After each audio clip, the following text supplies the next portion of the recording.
Attorney General and Minister for Justice Godfrey Dame wants the Economic and Organized Crime Office to wage a war on big companies and corporations who default in tax payments as the government takes steps to raise more revenue. Several reports indict big corporations of not paying their fair share of taxes, and the Attorney General says he wants that fixed and immediately. Godfrey Dame taxed EOCO to ensure that such defaulting companies are prosecuted. He spoke during a working visit to EOCO. This year, the Finance Minister and myself have resolved that there must be prosecution of big tax offenders. Because this 100 district, 110 district hospitals and all will come to naught if there is a failure to amass as much tax as possible, or to mobilize as much tax as possible for the state. And that means widening the tax net. In order to widen the tax net, we ought to ensure that all those who are supposed to pay tax pay.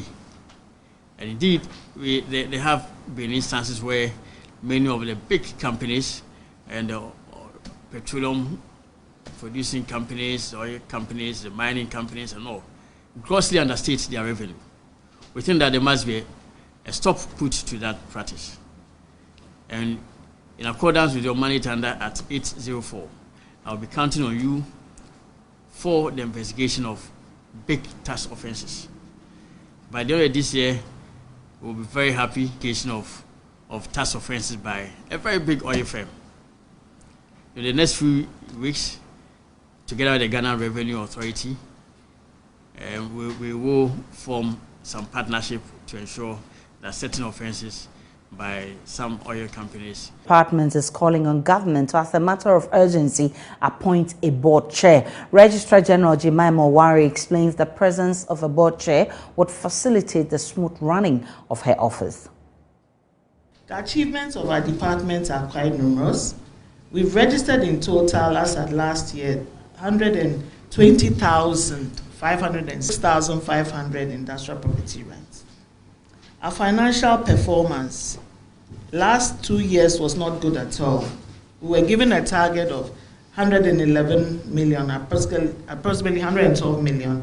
We only made 64 million because at that time COVID was really seriously, affecting every 11 million Ghana cedis. Our target was about 116, and so that was basically due to increased sensitization. I'm sure you saw me on a lot of platforms ensuring that people come and file their annual returns and renew their businesses. A major achievement we are going so far is to operationalize the office of the Registrar of last year. We've already designed the logo for the new office. We've designed our letterheads, files, gotten our box number, contact numbers, email, website, signage, seals, and paid for part of the land, cadastral plan and all.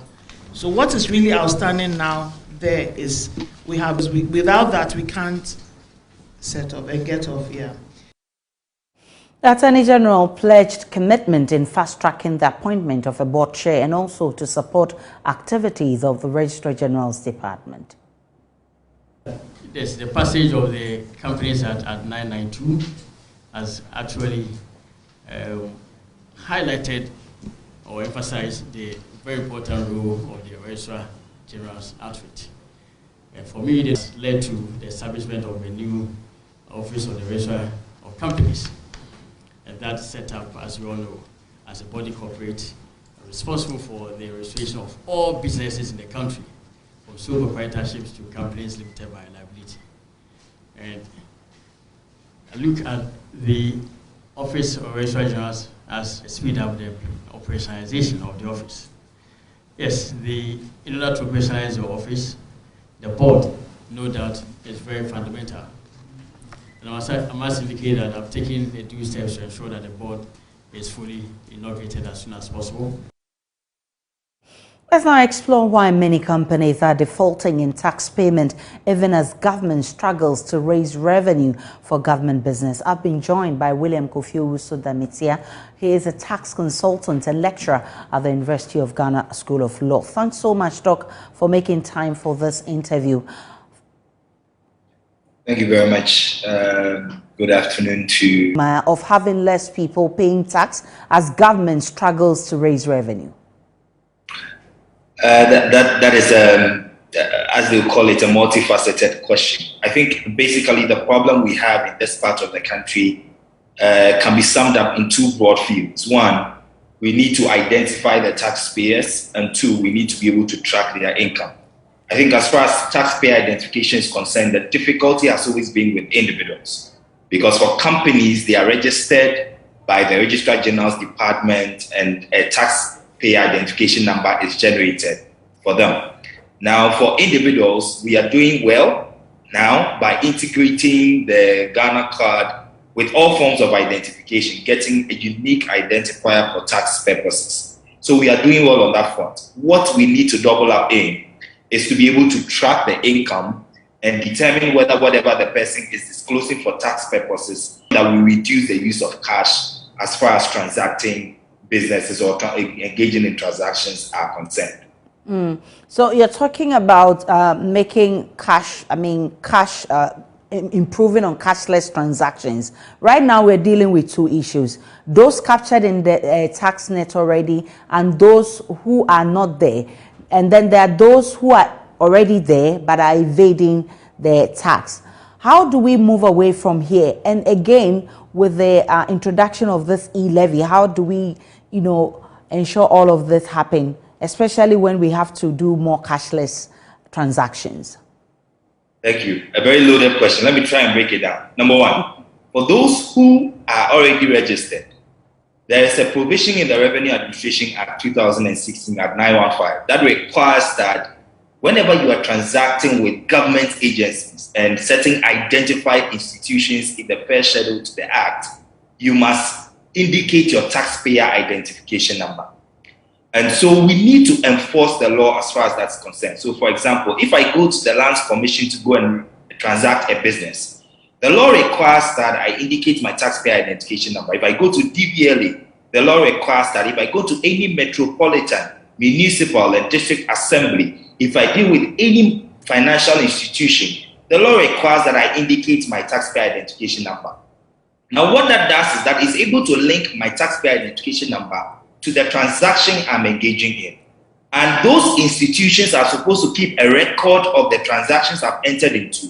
And when the Commissioner General of Ghana Revenue Authority requires the law, we'll make headway. Number two, if it comes to professionals, the law again in the Revenue Administration Act requires that a professional must have a tax clearance certificate before you can renew your practicing certificate. Now, for lawyers, for accountants, for doctors, for all regulated professional institutions in the country, we must enforce it strictly by ensuring that persons go to GRA and get a tax clearance certificate, which will show that at least they have fulfilled some tax obligation before they get to renew their practicing certificate. That, to me, will become a means by which we get people to comply. Number three, there are people who are not captured in the net at all, admittedly. And these are the people we need to double up in trying to get them to, as it were, commit or make a payment. The second schedule to it, it specifies what we call a modified taxation system. We have not implemented it since 2015 when the law was passed. We need to take steps to implement that so that those in the informal sector will get the opportunity to do what? To contribute to our tax revenue handle.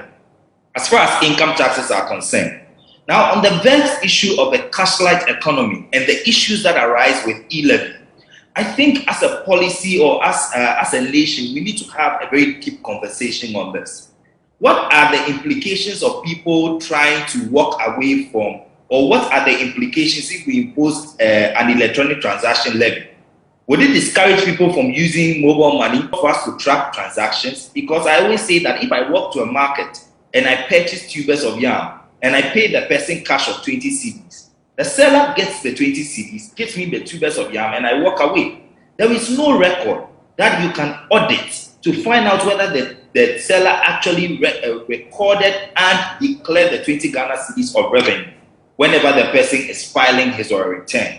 And so it's always an issue of trying to get a trail and making sure that we are able to have that trail on an electronic platform, so that if the person suppresses revenue or does not declare the right amount of revenue, we can go back to the trail and find out whether the person is under declaring revenue for tax purposes. These, I believe, are measures we can adopt to ensure that we are getting people to comply with their tax obligations. I'm grateful for your time, Kofi Owusu-Demitia. He's a tax consultant and lecturer.